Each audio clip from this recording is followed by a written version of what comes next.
dunia modern kaya sekarang ini, bisa dibilang semuanya sudah serba digital. Mulai dari yang menyangkut kehidupan sehari-hari, sampai yang berhubungan dengan dunia bisnis. Bahkan sekarang, mata uang digital sudah bukan hal yang aneh lagi. Contoh mata uang digital paling terkenal adalah Bitcoin. Uang digital yang satu ini sudah menyentuh nilai 136 juta rupiah per satu Bitcoinnya di pertengahan tahun 2020. Dan diprediksi akan terus naik hingga 700 juta rupiah dalam 18 bulan. Nah, apa yang membuat mata uang digital ini sangat mahal sampai melampaui harga emas? Hal inilah yang akan kita telusuri bersama di DP Explore kali ini. Kenapa Bitcoin lebih mahal daripada emas?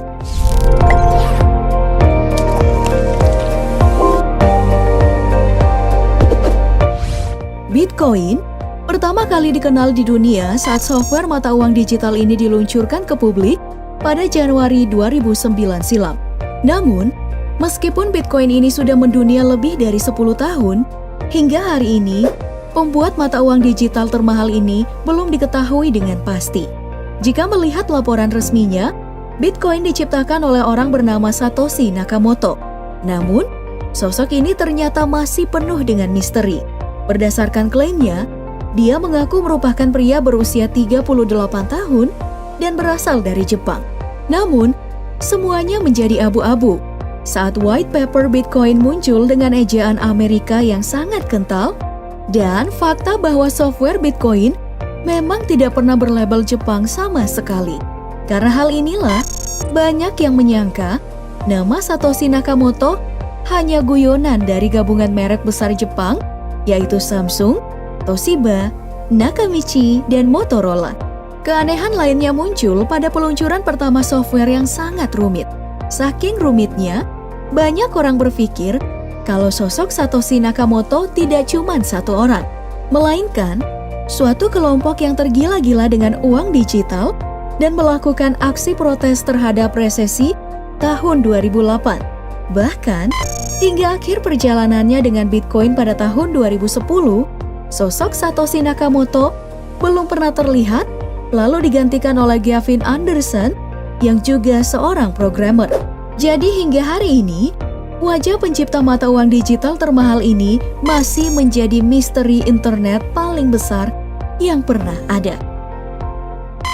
Nah, sebagai mata uang digital, Bitcoin tentu saja punya sistem yang berbeda dengan uang yang biasa kita gunakan. Kalau uang tradisional yang biasa kita gunakan mengalami sistem Central Payment Process, di mana uang kita terikat dengan lembaga ataupun perusahaan penyedia jasa, seperti bank yang punya hak untuk mengatur berapa batas uang yang keluar perharinya, dan merekam segala aktivitas perbankan kita. Namun, untuk Bitcoin, hal ini tidak berlaku. Karena Bitcoin memakai sistem desentralisasi atau tidak berpusat pada apapun. Contoh, saat kamu berbelanja menggunakan Bitcoin atau hanya saling mengirim Bitcoin satu sama lain, sebuah software spesial Bitcoin akan merekam transaksi Bitcoin dari akun pemberi dan penerima. Rekaman ini akan berisi alamat pemberi, alamat penerima, dan juga jumlah Bitcoin yang ditransfer. Kemudian, rekaman ini akan disimpan dalam sebuah pembukaan besar yang dikenal dengan blockchain yang diperbaharui ribuan kali per hari. Nah, karena tiap transaksi dienskripsi secara khusus dan melewati verifikasi dari beberapa komputer yang memiliki karakteristik blockchain yang sama persis, maka akan sangat sulit untuk memalsukan laporan transaksi Bitcoin. Nah, proses verifikasi rumit inilah yang digunakan para penambang Bitcoin. Cara kerja penambangan ini adalah dengan membuka blok baru dari transaksi yang dilakukan ke blockchain si penambang dan menghasilkan Bitcoin baru. Namun untuk membuat blok baru, penambang memerlukan waktu yang lama dan proses komputer yang berat. Kalau dulu menambang Bitcoin hanya memerlukan laptop saja, hari ini menambang Bitcoin memerlukan komputer super. Bahkan untuk menambang Bitcoin, sudah tersedia alat bernama ASIC Miner yang harganya sekitar 34 juta.